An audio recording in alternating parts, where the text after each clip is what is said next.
Hello students, welcome to our class of bioinformatics. Students, ये हमारे lecture 1 का part 2 है। पहले एक पार्ट में हमने बायोलॉजिकल मैक्रोमोलिक्यूल का इंट्रोडक्शन स्टार्ट किया था।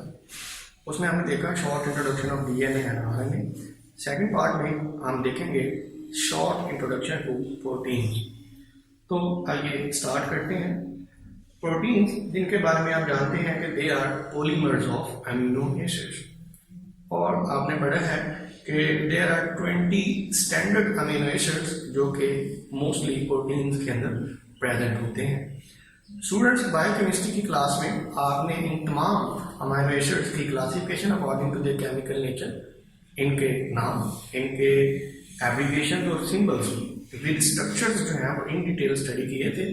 आपको थोड़ा सा मैं रिवाइज करवाता चलूँ कि ये जो 20 अमीनो एसिड्स हैं, इन तमाम अमीनो एसिड्स के लिए एक 3 लेटर एब्रीविएशन जो है वो यूज की जाती है, और इनके लिए एक सिंगल लेटर सिंबल भी यूज होता है। जैसा कि ग्लाइसिन के लिए एब्रीविएशन है GL और इसका सिंबल है G। अब मेजोरिटी ऑफ अमीनो एसिड्स के लिए जो सिंबल है वो तो इनका फर्स्ट लेटर ही होता है, लेकिन यहाँ पे देखें लाइसिन के लिए जो इसका सिंबल है वो K है, क्योंकि जो फर्स्ट लेटर L है that is already been taken by leucine. तो L के करीब 3 लेटर K जो है ये असाइन किया गया है लाइसिन को। इसी तरह इधर आ जाए ट्रिप्टोफैन, जिसका फर्स्ट लेटर T है। अब T क्योंकि it is already been taken by threonine, तो ट्रिप्टोफैन के लिए एक बड़ा ही इररिलेवेंट देखने में लगता है लेटर W को एज ए सिंबल यूज किया जाता है। इसके पीछे क्या स्टोरी है कि अगर आप ट्रिप्टोफैन को अगर प्रोनाउंस करें, तो मैं बगैर आवाज के ट्रिप्टोफैन को प्रोनाउंस करता हूँ, आपने सिर्फ लिप मूवमेंट को फॉलो करना है। तो इसको प्रोनाउंस करते वक्त लिप्स की जो मूवमेंट है वो बिल्कुल ऐसे ही है जैसे आप W का लेटर जो है वो प्रोनाउंस करते हैं। इसलिए ट्रिप्टोफैन के लिए जो लेटर है वो W as a symbol use किया जाता है। इस तरह बाकियों के भी सिंबल्स हैं, तो इनको आपने रिवाइज कर लेना है, क्योंकि बायोइन्फॉर्मेटिक्स के स्टूडेंट के लिए इनके 1 लेटर सिंबल्स जो है वो ज्यादा इंपॉर्टेंट है। अब डीएनए पे बात हुई थी लास्ट वीडियो लेक्चर में। यहाँ पे देखें कि बायोलॉजिकल इंफॉर्मेशन जो है वो फ्लो करती है किस डायरेक्शन में, फ्रॉम डीएनए टू प्रोटीन्स, और 2 स्टेप्स के अंदर। पहले स्टेप में ट्रांसक्रिप्शन के जरिए मैसेंजर आरएनए सिंथेसाइज होगा, और फिर राइबोसोम्स के ऊपर जाकर ट्रांसलेशन होगी, और मैसेंजर आरएनए के ऊपर मौजूद जो न्यूक्लियोटाइड कोड है, जेनेटिक कोड है, it is translated into amino acids, amino acid sequence, जिसे हम प्रोटीन या पॉलीपेप्टाइड्स कहते हैं। तो this flow of information is also called as central dogma. यही रिप्रेजेंट किया गया है इधर एक सेल के अंदर, कि यहाँ पे जो पहला स्टेप है ये होगा कहाँ पे, इनसाइड द न्यूक्लियस। ट्रांसक्रिप्शन के जरिए पहले मैसेंजर आरएनए बनेगा, जिसे हम प्राइमरी ट्रांसक्रिप्ट भी कहते हैं। इस प्राइमरी ट्रांसक्रिप्ट की स्प्लाइसिंग होगी, आरएनए स्प्लाइसिंग, जिसके बाद एक जो मैच्योर मैसेंजर आरएनए है it is carried towards ribosomes in cytoplasm, जहाँ पे ट्रांसलेशन के जरिए से प्रोटीन सीक्वेंस सिंथेसाइज होगा। अब proteins, these are chains of amino acids. अब ये चेन्स ऑफ अमीनो एसिड्स जो है वो डिफरेंट स्ट्रक्चर्स जो है वो अटेन कर सकती हैं। Level of protein structures, 3 levels में हम प्रोटीन स्ट्रक्चर्स को 4 लेवल्स में डिवाइड करते हैं। सबसे पहले प्राइमरी स्ट्रक्चर। प्राइमरी स्ट्रक्चर जो है इसके बारे में सुन लें कि कोई भी protein naturally in the form of linear flat chain जो है वो एग्जिस्ट नहीं करती। प्राइमरी स्ट्रक्चर हम सिर्फ for the sake of our own convenience किसी पॉलीपेप्टाइड के अंदर अमीनो एसिड्स की तरतीब और उनकी तादाद को रिप्रेजेंट करने के लिए यूज करते हैं। तो आप समझ लें ये स्ट्रक्चर सिर्फ ऑन पेपर प्रेजेंट है, नेचुरली कोई भी प्रोटीन इस तरह से फ्लैट फॉर्म में एग्जिस्ट नहीं करती। तो प्राइमरी स्ट्रक्चर में 2 बातें, सीक्वेंस और नंबर ऑफ अमीनो एसिड्स।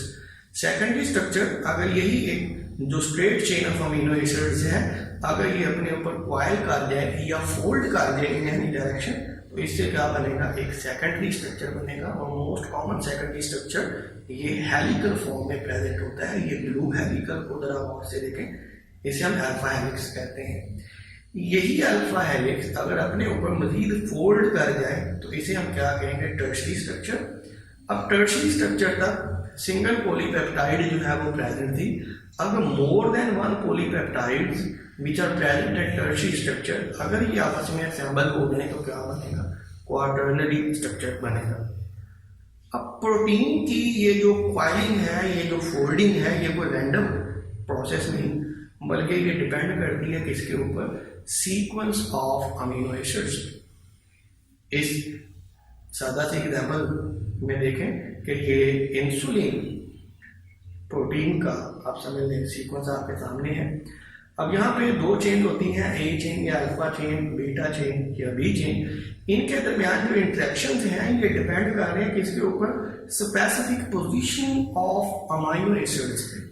अगर यहाँ पे इस वाले और इस वाले अमाइनो एसिड के दरमियान ये डाइसल्फाइड ब्रिज बन रहा है, तो ये इस डाइसल्फाइड ब्रिज की वजह से प्रोटीन सीक्वेंस के अंदर क्या होगा, एक बैंड, एक फोल्ड क्रिएट होगा।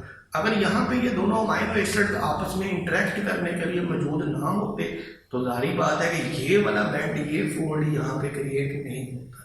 तो प्रोटीन ने कहाँ से फोल्ड होना है, कहाँ से बैंड करना है, ये अल्टीमेटली डिपेंड करेगा किसके ऊपर, the type of amino acids which are present and their specific location inside this chain.